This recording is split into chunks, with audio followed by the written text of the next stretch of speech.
Kami naghihintay ng magpipick up ng box hanggang ngayon. Na-late pa sila.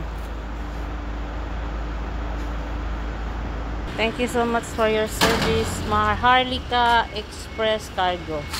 Dito sa bansang Kuwait.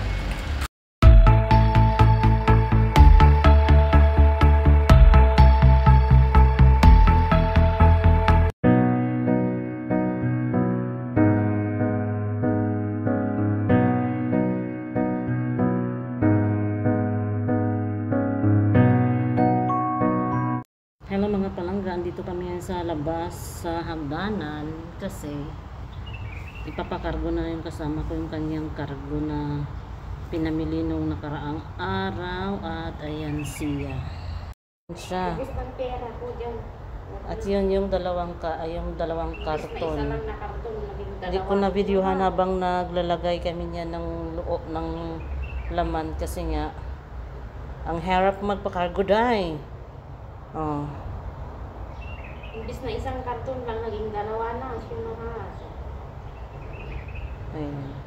Kasi ang sabi nung magpipick up ay parating na raw sila dito.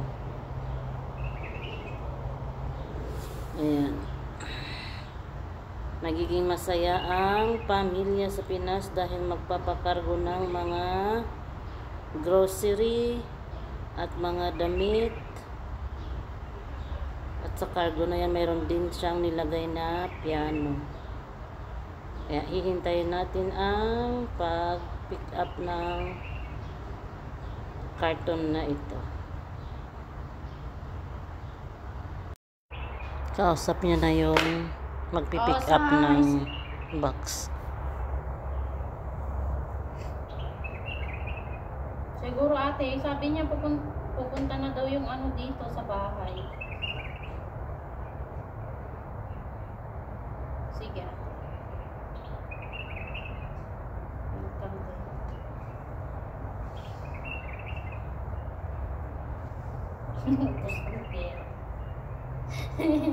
Basta may kilay. I believe I can fly. Kami naghihintay ng magpipick up ng box hanggang ngayon wala pa. Hindi ko alam kung ano nito. Mayroong mga talong yung may mga gulay ang natanim yung aming houseboy. Talong na allergy tayo. Pisong kaniyang kamatis ay mamamatay na. Mayroon siyang sili, hindi ko alam kung anong pangalan niya. Ayan. Ito din sili. Ano? Bang cute niya. Ay sayang, mamamatay na itong isa. Namatay? Sayang. Naman ay ano to kung sa amin labog.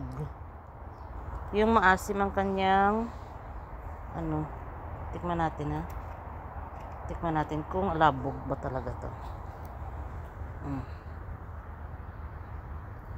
Ano siya, titikman natin kung maasim. Labog siya. Labog sa aming mga Ilonggo, hindi ko alam sa ano sa inyo. Yung dahon na maasim. Yun lang. Ay at marami, may mga bulaklak din pala siyang tanim. Ito. Margarita, ito margarita. Itong bulaklak na to usually tinatanim talaga nila to every winter. Ayan. Kasi nga delicate yung kanyang bulaklak. Margarita. Margarita bang tawag dito? Ayan. Kulay pa lang siya, pero yung iba ay meron ng bilog-bilog. Hindi ko alam kung anong tawag dyan. Ayan. Diba?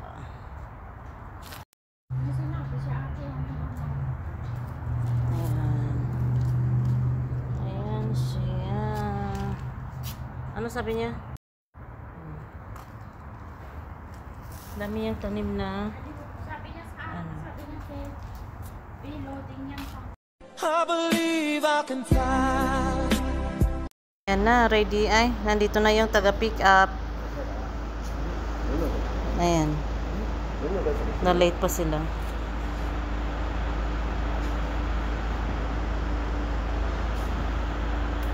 How many months will be in Philippines? 2.5 and 3 months. 2.5? Yeah. 2.5 and 3.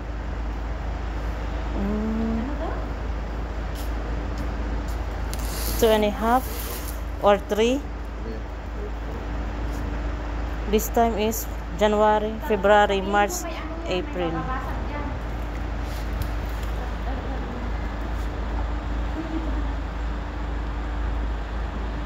Nilalagyan nila ng level. Adapi.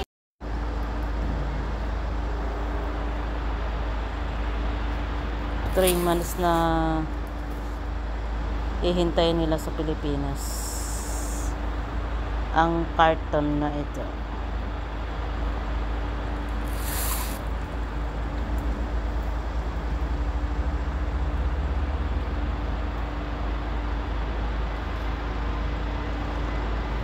Ayan na, nag-sign na siya.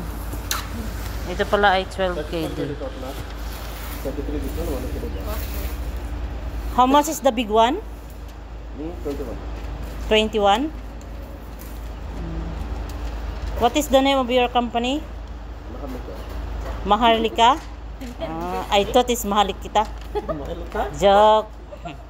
Nah, because I'm making video. It's a joke time. Maharlika Express Cargo. Dito sa bansang Kuwait. Hada safe, ha? You're going to wrap again that one? Yeah, not me, another person. Fee wrapping and then fee warehouse, so wrapping and then All the... warehouse. Bye-bye, carton. See you after 3 months. Pabili siya ng extra box.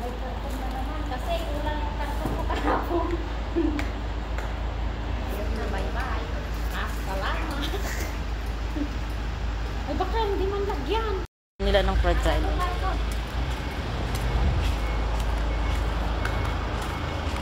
Fragile.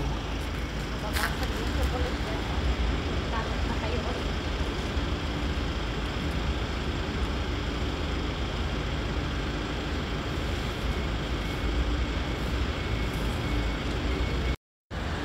Thank you so much for your service, Maharlika Express Cargo. Dito sa bansang Kuwait.